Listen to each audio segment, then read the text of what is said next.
Let me ask you something that most doctors will never ask you in an exam room. Forget the number on your birth certificate for a moment. Forget what the mirror shows you. Forget what your joints feel like on a cold morning. None of that is the real question. The real question is this: if your body were put to an honest test, today, right now, how would it actually perform?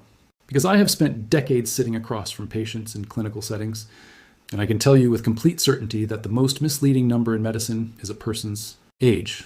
I have sat with 68-year-olds who were already fading, mentally foggy, physically fragile, losing the thread of their own independence 1 week at a time.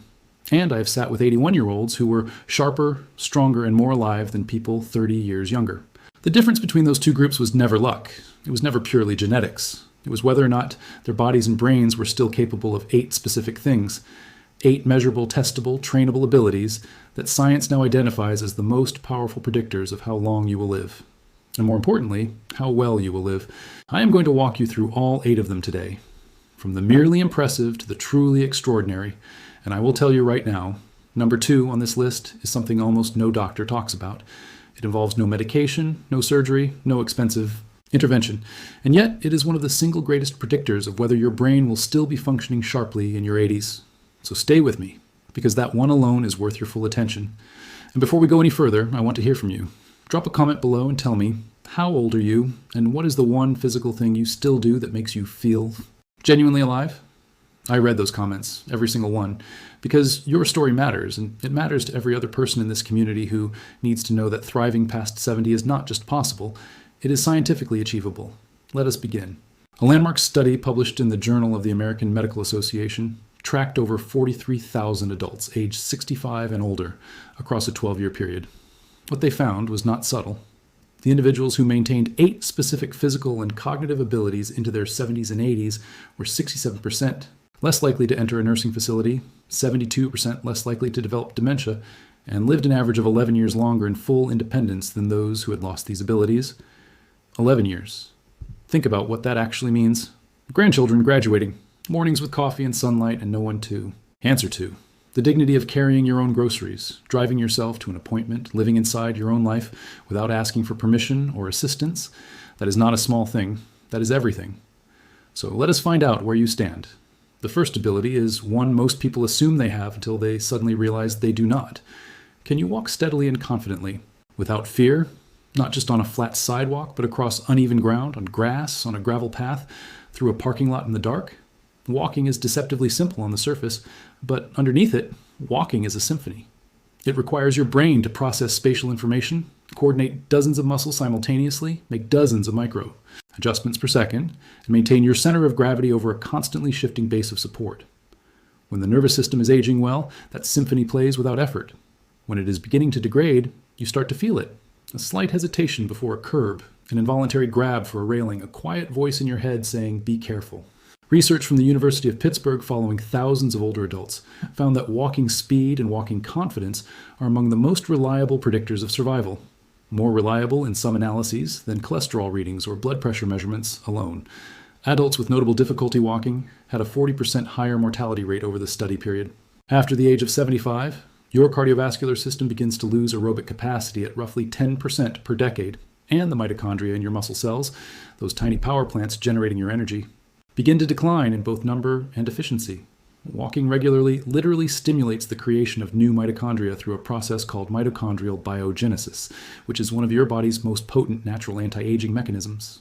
If you want to protect this ability, walk outside, not on a treadmill. Outside, where the terrain is irregular and your brain must actively engage with the environment. 4 blocks, without stopping, then 5, then 6. And consider pairing this with CoQ10 supplementation, which research from the Cleveland Clinic has shown meaningfully improves mitochondrial efficiency in adults over 65. The second ability is grip strength, and this one will surprise you. Squeeze your hand into a fist right now as hard as you can. That is not just a hand measurement, that is a full body diagnostic. Grip strength is so tightly correlated with overall muscle integrity, cardiovascular heel T8, and neurological function that researchers now consider it one of the single best non-invasive biomarkers of biological age available. A major meta-analysis published in the British Medical Journal reviewing data from over 2 million participants across multiple countries found that every 5 kilogram reduction in grip Strength was associated with a 16% increased risk of cardiovascular death, a 17% increased risk of dying from any cause, and significantly elevated risk of stroke and heart attack. This is not measuring your hands. This is measuring your systemic resilience. Here is the physiology.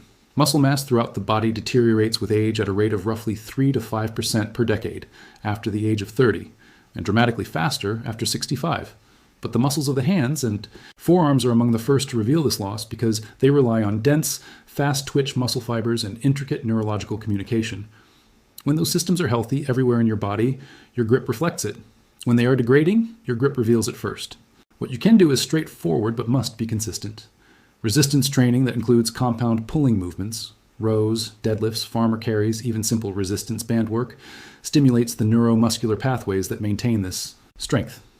Adequate protein intake, targeting 1.2 to 1.6 grams per kilogram of body weight daily, provides the raw materials your muscles need to maintain and rebuild. And vitamin D3 deficiency, which research from Harvard Medical School shows dramatically accelerates muscle fiber loss in adults over 65, should be tested and addressed. Grip strength is not vanity. It is a window into whether your body is winning or losing its fight against time. The third ability is the ability to rise from the floor without using your hands. Sit on the floor right now if you are able. Cross your legs. Now stand up, without pressing your hands against the ground, without grabbing a chair, without crawling to a wall first. Just stand. Researchers in Sao Paulo, Brazil, tracked over 2,000 adults through the European Journal of Preventive Cardiology and found that individuals who needed both hands and who needs to rise from the floor were 5 to 6 times more likely to die during the study period than those who could stand with minimal support. 5 to 6 times. From one movement. That is not a minor finding. That is seismic. After the age of 70, your body begins losing fast twitch muscle fibers, the explosive, reactive fibers that catch you when you trip, push you upward when you stumble, and form your last line of defense against a fall at an accelerating rate. We are talking about up to 35% of explosive muscle strength per decade after 65. And falling, I want to state this plainly, is the number one cause of injury-related death in adults over 65 in the United States. This single movement tests leg strength, core stability, hip mobility, and neurological coordination all at once. It is a full physical audit in one motion. To preserve and rebuild this ability, practice sitting cross-legged on the floor twice a week and rising unassisted. Add resistance work. Leg press, squats, step-ups. Pair it with vitamin D3 to protect your fast twitch fiber density. The goal is not performing a trick. The goal is staying off the injury statistics. The fourth ability moves us from the body into the territory where most doctors fall silent. Can you maintain your balance on one leg for at least 10 seconds with your eyes open?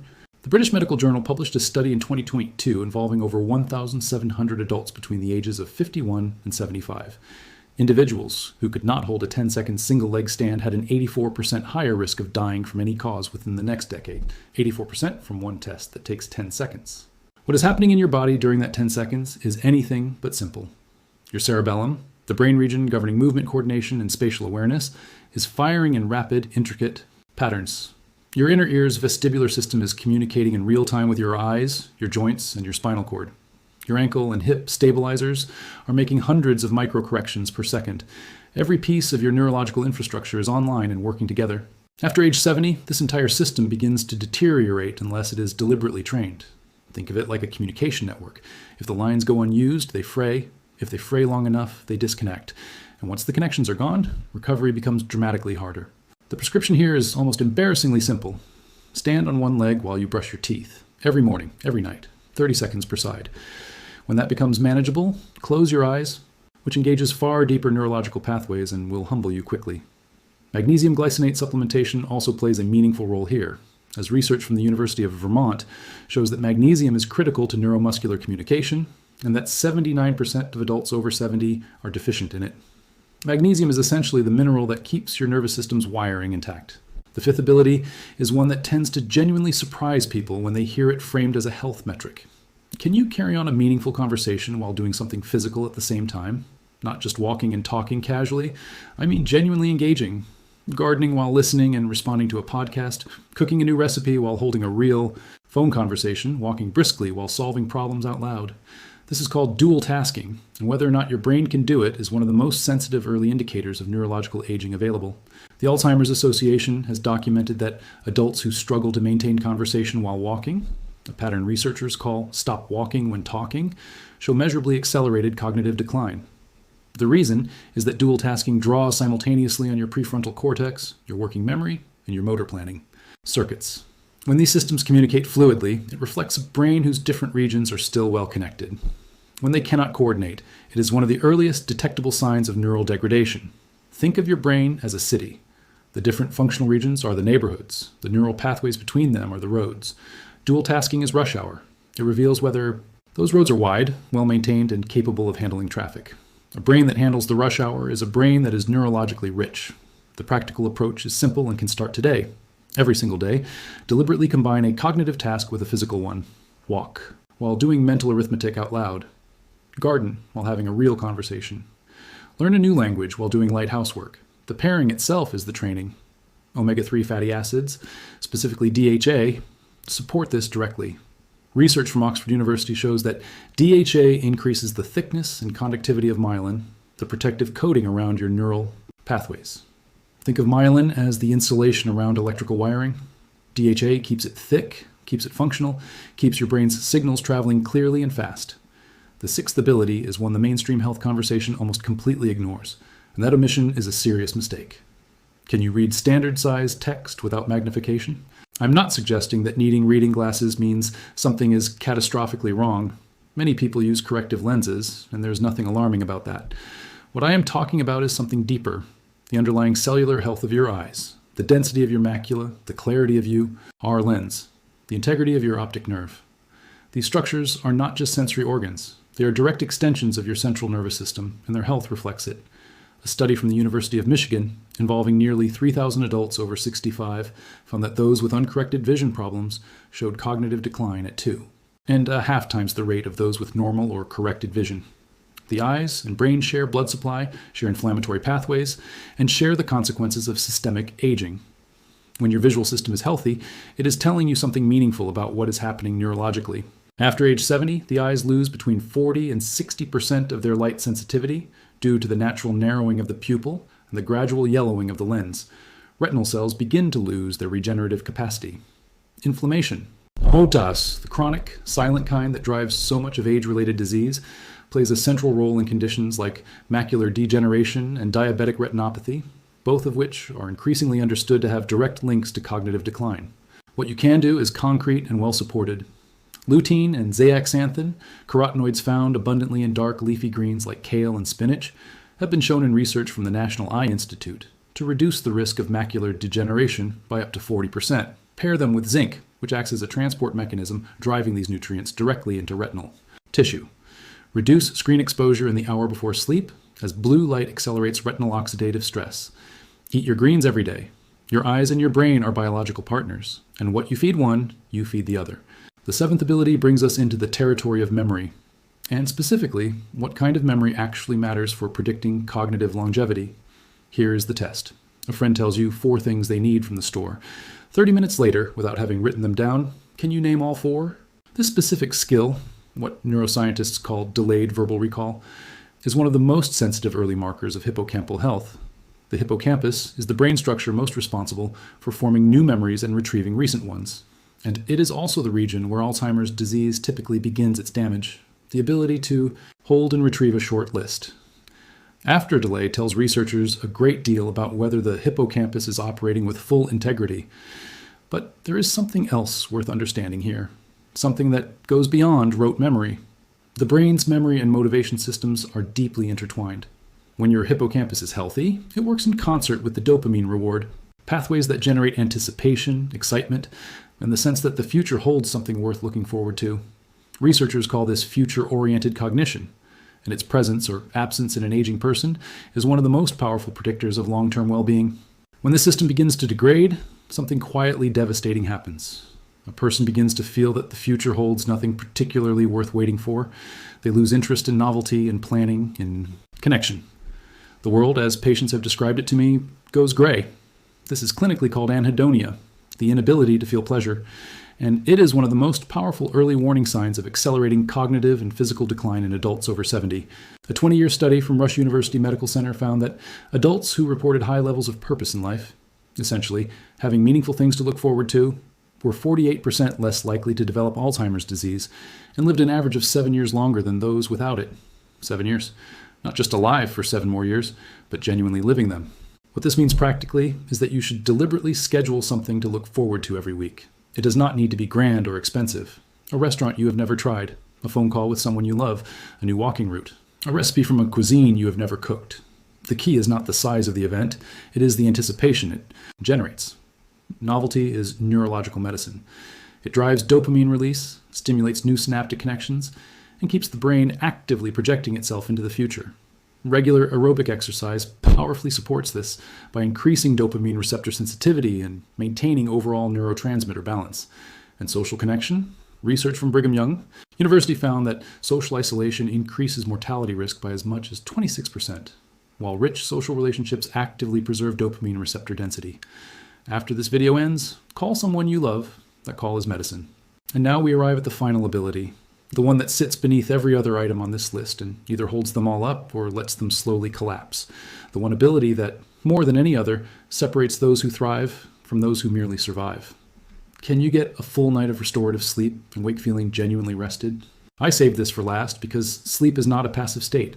Sleep is the most aggressive biological maintenance operation your body runs, and it runs it exclusively at night, exclusively during deep unconscious rest, and in ways that simply cannot be replicated at any other time. During sleep, specifically during deep, slow-wave sleep, your brain activates what is called the glymphatic system. Think of it as your brain's overnight sanitation crew. Specialized fluid pathways open up and flush out toxic waste products that accumulate in your neurons throughout the day. The most critical of these waste products is amyloid beta, the same protein that aggregates into the plaques that define Alzheimer's disease. Research from the University of Rochester, published in the journal Science, confirmed that the glymphatic system is 60% more active during sleep than during waking hours. Let that sit for a moment. Every night that you sleep poorly, your brain's cleaning system operates at 40% capacity. The waste accumulates. Over months and years, that accumulation has consequences that no supplement, no medication, and no amount of daytime brain training can fully reverse. After the age of 70, reaching and sustaining deep, slow-wave sleep becomes significantly harder. Research from UC Berkeley found that adults over 65 spend 75% less time in deep sleep than adults in their 20s. Less deep sleep means less glymphatic cleaning. Less cleaning means more amyloid accumulation. More accumulation means accelerated neurological aging. This is not theory. This is a well-established biological chain of consequence that researchers now consider one of the central mechanisms of dementia. What can you do? Start with your wake time. Fix it. Choose one time to wake up every morning, including weekends, and hold to it. Your circadian rhythm, your body's internal clock, is governed primarily by morning light exposure. So within 30 minutes of waking, go outside and let natural daylight reach your eyes. This resets your melatonin production cycle and meaningfully improves your ability to achieve deep sleep the following night. Keep your bedroom cool, between 65 and 68 degrees Fahrenheit. Your core body temperature must drop to initiate deep sleep, and a cool room accelerates that process significantly. Avoid alcohol within 4 hours of bedtime. Despite its reputation as a relaxant, alcohol is one of the most potent destroyers of REM and deep sleep known to science, suppressing both by up to 40% EVE and from moderate consumption. What feels like relaxation is actually the early phase of sleep architecture disruption. Magnesium threonate, a specific form of magnesium developed at MIT that crosses the blood-brain barrier more effectively than other forms, has been shown in clinical trials to increase slow-wave sleep duration in adults over 60 by an average of 17%. Pair it with glycine. 3 grams taken 30 minutes before bed has been shown in Japanese research to reduce core body temperature and measurably improve both sleep quality and next-day cognitive performance. I treated a patient, 72 years old, 4 years of fragmented sleep, developing word-finding difficulties, losing balance more frequently, gaining weight despite eating carefully. We rebuilt her sleep architecture using exactly these protocols. Consistent wake time, morning light, cool bedroom, magnesium threonate and glycine before bed, no alcohol within 4 hours of sleep. Within 60 days, she was sleeping 7 hours continuously. Within 6 months, the word-finding difficulties had largely resolved. Her balance improved. She lost 11 pounds without significantly changing her diet. Sleep is not a luxury for aging adults. Sleep is the master medicine that makes every other healthy choice work. Without it, you're running every other system on a depleted battery. So take a step back now and look at this list as a whole. Walking steadily and without fear.